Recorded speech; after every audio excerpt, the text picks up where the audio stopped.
افسانے کا نام غلطی کس کی؟ مصنف رابندر ناتھ ٹیگور۔ سندرا امیر خاندان کی لاڈلی بیٹی تھی۔ اس کے پتی پیارے لال کی حالت ابتدا میں کچھ اچھی نہ تھی، مگر بعد میں خود دولت پیدا کر کے اس نے اپنی حیثیت اچھی بنا لی۔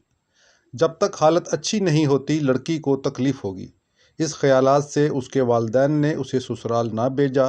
ایک طرف امیری، دوسری طرف غریبی، زمین آسمان کا فرق۔ سندرا جب سسرال آئی تو عالم شباب میں قدم رکھ چکی تھی۔ اس کا ہر عضو نور کے سانچے میں ڈھلا تھا۔ گلاب کی پنکھڑیوں ایسے باریک ہونٹ، ہرن ایسی پرسحر آنکھیں، گھنگرالے بال دیکھ کر کون تھا جو اپنے دل کو سنبھال سکتا؟ شاید غربت کی وجہ سے ہی پیارے لال اپنی نوجوان حسین بیوی کو اپنے قابو میں خیال نہ کرتا تھا۔ یہی وجہ تھی کہ شک کرنا اس کی فطرت میں داخل ہو چکا تھا۔ بدظنی دن بدن ترقی کر رہی تھی۔ شک انسان کو ابھرنے نہیں دیتا۔ پیارے لال فتح پور میں وکالت کرتا تھا۔ کنبہ میں بیوی کے سوا اور کوئی قریبی عورت نہ تھی۔ صرف بیوی کے لیے ہی وہ ہر وقت خیال کے سمندر میں ڈوبا رہتا۔ کبھی کبھی یکایک عدالت کے ٹائم میں ہی ٹانگا پر سوار ہو کر چلا آتا۔ وقت سے پیشتر اس طرح یکایک خاوند کو دیکھ کر سندرا کی سمجھ میں خاک بھی نہ آتا۔ کسی کے دل کے خیالات بانپے جا سکتے ہیں، مگر کچھ عرصہ بعد اب آئے دن ملازموں کی ادلا بدلی ہونے لگی۔ کوئی ملازم بھی 1-2 مہینے بعد مکان پر نہ ٹھہر سکتا۔ کام کاج کی خوش اسلوبی دیکھ کر یا زیادتی کی وجہ سے سندرا جب بھی کسی ملازم کی سفارش کرتی وہ اسی دن نکال دیا جاتا۔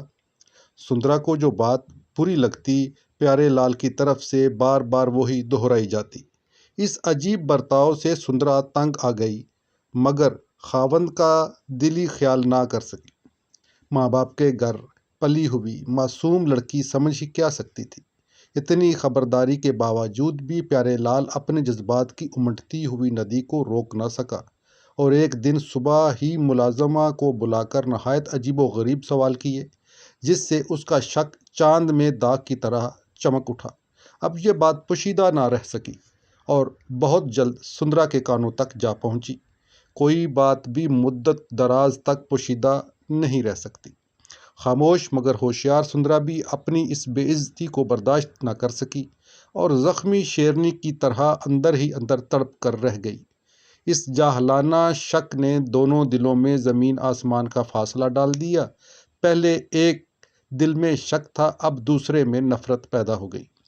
جب سندرا کے سامنے پیارے لال کا تیز شک ظاہر ہو گیا اور بیرونی حیا جاتی رہی تو وہ قدم قدم پر شک ظاہر کر کے اپنی بھولی بھالی عورت کو ٹھیس پہنچانے لگا۔ سندرا عموماً خاموش طبع تھی، مگر ان روحانی چوٹوں کی تاب نہ لا سکی اور وقتاً فوقتاً زبان سے گہری چوٹ لگا کر خاوند کو سمجھانے کی ناکام کوشش کرنے لگی، مگر اس سے شک رفع ہونے کی بجائے زیادہ ہونے لگا۔ یہ ایک قدرتی بات ہے۔ اس طرح خانگی آرام سے بے بہرہ اولاد سے محروم نوجوان عورت نے اپنا دل بھگوان بھکتی کی طرف راغب کر دیا اور برہمچاری پر مانند کی چیلی بن گئی۔ اب اس کے پروگرام میں بھی تبدیلی آنے لگی۔ وہ روزانہ مندر میں جاتی اور بھگوت کتھا سے اپنے آتما شانت کرتی۔ کومل اور جس دل کی تمام محبت پریم صرف بھکتی کی شکل میں تبدیل ہو کر گرو دیو کے چرن کملوں میں جم گیا، پرمانند سوامی کی زندگی کیسی ہے یہ دور دور کے لوگ خوب جانتے تھے۔ تمام انہیں عزت کی نگاہ سے دیکھتے بلکہ پوجا کرتے تھے۔ پیارے لال ان کے متعلق براہ راست کسی قسم کا برا خیال ظاہر نہ کر سکتا تھا، مگر یہ شک اندر ہی اندر ایک خوفناک پھوڑے کی شکل اختیار کر رہا تھا، جس سے جلن پیدا ہوتی اور وہ تڑپ کر رہ جاتا۔ مواد اکٹھا ہو رہا تھا، جب پوشیدگی کی گنجائش نہ رہی تو وہ پھوٹ پڑا۔ ایک معمولی بات پر ہی پیارے لال نے زہر اگل دیا اور بیوی کے سامنے انہیں بدماش، بغلا بخت وغیرہ کہہ کر بدنام کیا اور بعد میں پوچھا، تم بھگوان کی قسم کھا کر کہو کہ تمہیں اس سے عشق نہیں؟ پیارے لال نے انجام سے بے خبر نشانہ باندھ کر تیر چلا دیا۔ چوٹ کھائی ہوئی ناگنی کی طرح خاوند کو بھی چوٹ پہنچانے کی خاطر سندرا نے پھنکارتے ہوئے جٹ ہی کہہ دیا، ہے تم جو کچھ کر سکتے ہو کرو۔ سندرا کے الفاظ اور آنکھیں حقارت و نفرت کا اظہار کر رہی تھی۔ پیارے لال نے سندرا کو اندر بند کر دیا اور خود کچہری چلا گیا۔ داناؤں کا قول ہے کہ غصہ انسان کی عقل کم کر دیتا ہے۔ سندرا کے غصہ کا پیالہ لبریز ہو چکا تھا۔ وہ کسی طرح دروازہ کھلوا کر گھر سے روانہ ہو گئی۔ دماغ برائی بلائی سوچنے سے قاصر تھا۔ پرمانند اکانت میں سنسان دوپہر کے وقت شاستر پڑھنے میں محو تھے، بغیر بادل کے بجلی کی طرح سندرا ان کے پاؤں میں آ گری۔ انہوں نے دریافت کیا، کیوں، کیا ہوا؟ سوامی جی نے ایک بار نگاہ اوپر اٹھائی اور پھر اس متبرک کتاب پر لگا دی۔ اب مجھ سے یہ بے عزتی برداشت نہیں ہو سکتی۔ اپنے اپدیش سے مجھے اس دلدل سے نکالیے۔ میں تمام عمر آپ کی سیوا کرنا چاہتی ہوں۔ صرف یہی ایک آرزو باقی ہے۔ دنیا فانی ہے، جو فانی ہے اس سے فائدہ ہی کیا؟ سندرا کی آنکھیں اشک بار تھی اور آنسو گر کر سوامی جی کے پاؤں دھو رہے تھے۔ برہمچاری جی نے ڈانٹ ڈپٹ کر سندرا کو گھر واپس بھیج دیا، مگر اس دن کا ٹوٹا ہوا شاستر پاٹھ کا سلسلہ دوبارہ نہ جوڑ سکے۔ اس کی خیالی دنیا میں ایک بجلی سی کوند گئی تھی، جو بدستور چمکتی اور دل بے چین ہو جاتا ہے۔ پیارے لال نے آ کر دروازہ چوپٹ دیکھا تو حیران رہ گیا، پھر کڑک کر بولا، یہاں کون آیا تھا؟ غصہ کی وجہ سے اس کا ہر عضو کانپ رہا تھا۔ کوئی نہیں، مگر میں خود ہی سوامی جی کی کٹیا میں گئی تھی۔ سندرا کے الفاظ باغیانہ تھے۔ پیارے لال پر جیسے پہاڑ آ پڑا ہو۔ پہلے تو اس کا چہرہ سفید ہوا، پھر اسی تیزی سے سرخ ہو گیا۔ اس نے پھر سوال کیا، کیوں گئی تھی؟ غصہ جس طرح ایک دم خوف پہ تبدیل ہوا تھا، اسی تیزی سے بڑھ گیا۔ میری مرضی۔ سندرا کے لفظ با لفظ سے باغی ہونے کی بو آ رہی تھی۔ عورت جب مقابلہ پر اتر آئے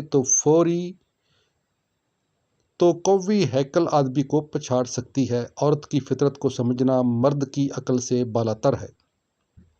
اس دن سے دروازہ پر پہرا بٹھا دیا گیا۔ انجام یہ ہوا کہ سارے شہر میں ظلم کا چرچا ہو گیا۔ پیارے لال بدنام ہو گئے، مگر اس کے کانوں میں جیسے کسی نے کانچ پگھلا کر ڈال دیا ہو، ذرہ بھر بھی پرواہ نہ کی۔ اس بدنامی اور ظلم کی خبر سن کر سوامی جی کا دھرم اپدیش قائم نہ رہ سکا۔ انہوں نے اس شہر کو خیر آباد کہنا ہی بہتر سمجھا، مگر بے عزت اور مظلوم بخت کو چھوڑ کر وہ وہاں سے نہ جا سکے۔ سوامی جی کی ان دنوں کی حالت بھگوان ہی بہتر جانتے ہیں، یا ناظرین خود تخیل کی لہر میں اندازہ لگا سکتے ہیں۔ آخر اسی قید میں سندرا کو سوامی جی کا خط ملا، جس میں مندرجہ ذیل سطور لکھی ہوئی تھی، سندرا، میں نے سوچ کر دیکھا ہے کہ اس سے پہلے کئی بھگت استریاں سری کرشن پریم میں گھر بار چھوڑ کر چلی گئی، مگر دنیا کے ظلم و ستم سے ایشور بھکتی میں کچھ گڑبڑ پڑتی ہو، خیالات منتشر رہتے ہوں، دل نہ لگتا ہو، تو میں بھگوان کی مدد سے ان کی داسی کو ابھار کر ان کے چرن کملوں میں پہنچانے کی کوشش کروں گا۔ پھگن بدھی پنچمی کو بدھ کے دن تیسرے پہر 3 بجے اگر چاہو تو بابو کے سندر کی پشت پر مجھ سے مل سکتی ہو۔ پرمانند۔ سندرا نے اس خط کو لپیٹ کر جوڑے میں ٹھونس دیا۔ پھاگن بدھی پنچمی کے دن نہانے کے وقت بال کھول کر سندرا نے دیکھا کہ خط موجود نہیں۔ ایک دم خیال آیا کہ شاید کسی وقت جوڑا ڈھیلا ہو گیا ہو اور خط پلنگ پر گرا پڑا ہو، پھر انہوں نے اٹھا لیا ہو اور اب اسے پڑھ کر حسد میں جل رہے ہوں گے۔ یہ سوچ کر سندرا کو ایک قسم کا خاص روحانی سرور حاصل ہوا، مگر ساتھ ہی اس بات کا افسوس بھی ہوا کہ جس خط کو میں نے سر پر جگہ دی تھی، وہی آج بے عزت ہو رہا ہے۔ وہ اسی وقت کسی مقناطیسی کشش کے زیر اثر خاوند کے کمرہ میں گئی۔ دیکھا تو پیارے لال زمین پر پڑا ہانپ رہا تھا، منہ سے جھاگ جا رہی تھی، آنکھوں کی پتلیاں اوپر کو چڑھ گئی تھیں، موت کے تمام آثار موجود تھے۔ داہنے ہاتھ کی مٹھی سے وہ چٹھی چھین کر سندرا نے بہت جلدی ڈاکٹر کو بلایا۔ ڈاکٹر نے دیکھ کر کہا، افسوس، پیارے لال دوسرے جہان میں پہنچ چکا تھا، موت کے سامنے کسی کا زور نہیں۔ اسی دن پیارے لال کو ایک ضروری مقدمہ کی پیروی کے لیے باہر جانا تھا۔ سندرا کی دلکش صورت پرمانند سوامی کے دل میں اس دن دوپہر سے داخل ہو چکی تھی۔ اب اس سندرا کو حاصل کرنے کی تدابیر میں دوپہر ضائع ہوتی تھی۔ پیارے لال کے باہر جانے کی خبر پاتے ہی سندرا کو انہوں نے خط لکھا تھا کہ مندر کی پشت پر ملو۔ بیوہ سندرا نے جب کھڑکی سے جھانکا تو گرو جی کو چوروں کی طرح مندر کی پشت پر کھڑے پایا۔ وہ چونک پڑی، جیسے پاؤں کے نیچے سانپ آ گیا ہو، پھر نگاہ نیچی کر لی۔ گرو جی آپ کتنے گر گئے ہیں، یہ بات بجلی کی تیز روشنی کی طرح اس کے دماغ میں سرایت کر گئی۔ اب بتفصیل تمام باتیں اس کے ذہن میں آ گئیں۔ پیارے لال کی موت کی خبر سن کر لوگ ان کے گھر پہنچے۔ انہوں نے دیکھا پتی کی لاش کے پاس سندرا کی لاش بھی پڑی ہے، جیسے وہ اس خوفناک پشیمانی کے بعد مل کر ہمیشہ کے لیے ایک ہو گئے۔ اس عجیب ناگہانی موت کی بابت اخبارات میں توصیف ستی پر مہینوں مضمون نکلتے رہے۔ عورت گوہر نایاب، عصمت ہی اس کی زندگی ہے۔ دل لگی سوجی یہ کیا اے ساقی بزم حیات، موت کے ساغر میں بھر کر دی شراب زندگی۔ ختم شد۔